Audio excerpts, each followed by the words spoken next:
Cooper here with On the Black, and I'm joined tonight by Anthony Marsala, who is a fellow Baseball Bloggers Alliance member, and he also writes over at Long Live Shea Stadium. Hey, Anthony, how you doing? Hey, Carol, thanks for having me on. I appreciate it. Not a problem. Before we get started, why don't you tell everyone a little bit about yourself and your site? Sure. I started Long Live Shea Stadium back in November of 2009 after yet another frustrating Mets season. I've grown up on Long Island and spent my whole life rooting for the Mets and spent half my day just sitting there talking about the Mets either through email or through my different friends and family. So everybody's like, why don't you just start up a blog? And I didn't know anything about it, but I was like, you know what, sure.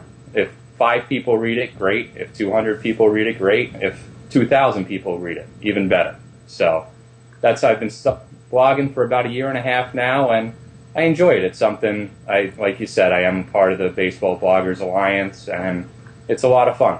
Cool. Yeah, I mean, I think most of us fans, that's how we kind of start, just looking for a place for us to park our own voices on the internet, and ends up turning out to be a little bit more than we thought.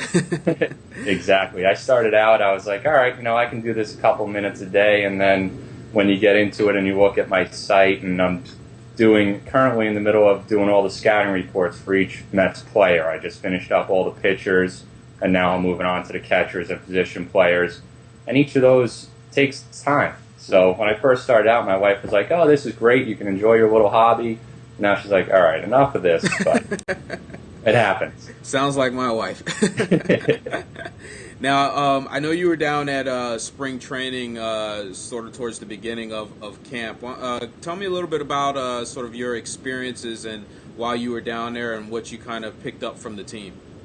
Yeah, I went down last year as well, so I had the feel of Jerry Manuel's camp last year, and it's a stark contrast between Jerry Manuel, how he was very laid back and walking in between stations, and he would talk to the fans, but it was very laid back, and that was just his personality, and which is fine. There's nothing wrong with it. Right. Then you come in and see Terry Collins running faster than half the players, especially Pablo Beltran. But Terry Collins just full of energy. He's sitting there talking to everybody, and it was a completely different feel from what we got last year. Right. So I was down there from the first day that the pitchers and catchers, the full team was practicing. So everybody's reporting, and although some people were like, why would you go down then? It was a great experience. You get to see the players working at their craft. You're 5 feet away from them. So you sit there and really see what they're practicing, what they're working on, as opposed to just a couple at-bats during a game where it might not show their true ability. Yeah, and I'm sure, like myself, you were thirsty for some baseball after a terrible end to the season and a long winter. So, as being in New Jersey, you sat there and how many times we got dumped on in snow. Oh, yeah. Wait to get down to Florida. The weather was perfect. I mean, Nice. Mike Sessa today was saying it was the best weather Florida's had in 10 years. Yeah, I did hear him say that. That's kind of interesting. Any player that you saw kind of stand out or really impress you so far this spring? When I was down there, I really enjoyed watching Jason Isringhausen. Okay. And he was somebody that I grew up watching, and when I first started to really enjoy the Mets, he was the phenom with Paul Wilson and Bo Pulsa for Generation K. So I sit there and see Jason Isringhausen, I'm like, all right, there was no expectations. But then you see him throwing his knuckle curve and just freezing the batters, and he looked electric. He was working on his changeup. His fastball, you knew it wasn't fast. Mm-hmm. It wasn't in the 90s. But you saw the knuckle curve, and you were just like, okay, that's still vintage Isringhausen. As long as he stays healthy, he can help and contribute to the team. Yeah, and what's interesting is he kind of, in a way, snuck up on us. I don't think anyone kind of expected him to be in camp, and he was just there one day. And we were like, okay, me personally, I was like, all right, fine. At best, he might be in the minors for the Mets for a little bit. But after listening to Dan Warthen on WFAN today, it seems like if Isringhausen keeps this up, he's not only going to make the team, but he might be the 8th inning guy. And I'm surprised by that. I'm blown away by. It seems like he's really impressing the Mets this spring.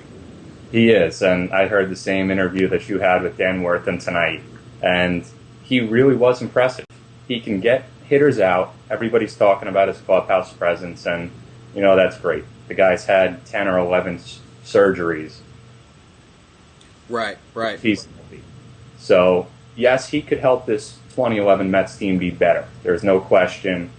But, and what the biggest thing is, will he help the 2012 Mets? Or if we lose Manny Acosta due to keeping Jason Isringhausen on the team, how does that affect the long-term plan of the Mets? And that's, although I want Jason Isringhausen on the team because he makes the team better, if we lose somebody or a Pat Misch due to waivers, then what's the real impact? It's a feel-good story, but what's the real impact long-term? Yeah, and I guess that's something not only the Mets coaching staff has to weigh, but also the front office.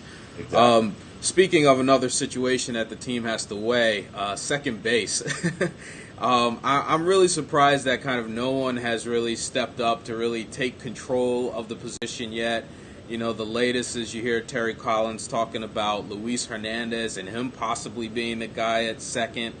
I'm a fan of Brad Emis, not because I think he's an all-star player, but because I think by default, out of all the guys that are there, he's the one that might have the most complete game and least amount of holes in their game. I mean, what are your thoughts on second base? Well, when I was down there, Luis Hernandez was still not cleared for activity. So I just saw the three-headed monster of Luis Castillo, Brad Emis, and Daniel Murphy. When I was going through and I posted some of the video on the website, looking just strictly at second base defense, turning double play, going through different fielding positions, Luis Castillo was hands down better than Brad Emis and Daniel Murphy. And that doesn't come as a surprise. Turning double play, Luis Castillo is very good. Right. It doesn't get into his range or his lack thereof, or his lack of. Brad Emis surprised me. He was better than I expected defensively. And when you're hitting in the cage, yes, everybody looks good hitting in the cage. Right. No, you can't tell exactly what he's doing. So as far as I'm concerned, Brad Emis, for me, would be the starting second baseman, just because, as I said with Jason Isringhausen, Luis Castillo is not going to be around in 2012. Right. So, yes, he's making $6 million.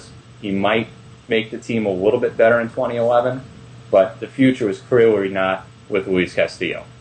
So if we sit there and develop Brad Emis, or even see what we have with him, if we turn out and say, you know what, he's not a starting second baseman in the majors, then fine. Then we go from there. But at least you give him the opportunity. Yeah, and that's really my point about Emis is, out of all the guys here, he's probably the one we know the least about, at least from a fan perspective. But again, I'd rather see them at least let him play and let's see what he can do, instead of running Castillo out there, who we already know what he can and can't do. Exactly. And Daniel Murphy, I just think, he's not a second baseman. I think he's just going to get himself killed out there. Right. And we saw that's what, it was a dirty play, but that's what happened last year in the minors, how he got hurt. So, looking at him defensively, he's just a step way behind both Emis and a world behind Castillo. Yeah. He cannot be in that same league. And it's a very tough transition going from first base to second base. I think the only person that has done that effectively was Jackie Robinson. Right. And we all know what type of athlete he was. Right. But he's considering Daniel Murphy to be the next Jackie Robinson. Cool. So we're looking at Daniel Murphy as being a utility guy who really doesn't have a position and who's not going to hit enough to be a corner infielder, which is where his glove would play. Right. Well, hey, Anthony, I want to thank you for taking a few minutes to come on and chat with me. For those of you out there, be sure to go check them out over at longliveshaystadium.blogspot.com. Thanks, Anthony. Thank you, Carol. All right.